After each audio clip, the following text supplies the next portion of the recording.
guys, ayan nga guys, magpapausok po ako kasi nga bawal dapat pala kumain ang buntis ng isda na tulingan. So dahil nga nakakain ako guys, grabe guys, lagi akong nahihilo guys. So eto na nga tayo, nagpapausok kasi nga sa amin sa probinsya kapag nakakain ka ng isda na bawal, kasi nakakabinat talaga yan yung mga ganyang isda. So ang ginawa ko nga guys, ito na, magpapausok na tayo para gumaling na naman tayo guys.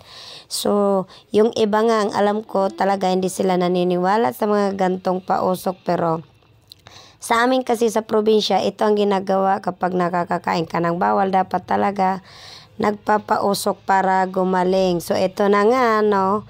Grabe, mausok talaga dito, guys. Kasi nga, yung amoy ng isda, talagang maaamoy mo talaga gawa ng usok. So, ayan, grabe ng usok. Papausok talaga ako kasi hindi pa talaga ako gumagaling. Lagi na lang nahihilo.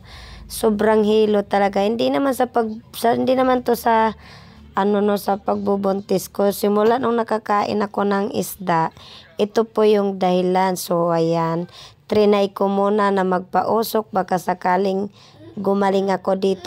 Kasi dati, ito talaga din ang nangyari sa akin, no, nakakain din ako ng isda na bawal. So, ang ginawa namin, nagpausok lang talaga ako nung mga tinik ng isda. Kaya, ayan, gumaling ako.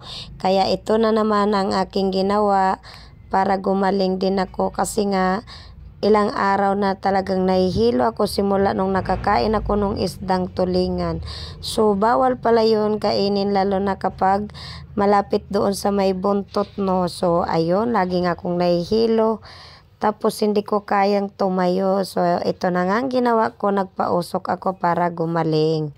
So, sa iba talaga, sa mga hindi pa nakatry, lalo na kung kayo ay may nagkaroon na kayo ng anak, tapos mayroon kasing isda guys na pwede nating kainin. Mayroon namang isda na bawal na nating kainin. Kasi nga minsan ang isda talaga hindi lahat ay okay sa katawan natin. Minsan pala nakakabinat siya. So, eto na ang ginawa ko kasi nga grabe talaga lagi ako nahihilo.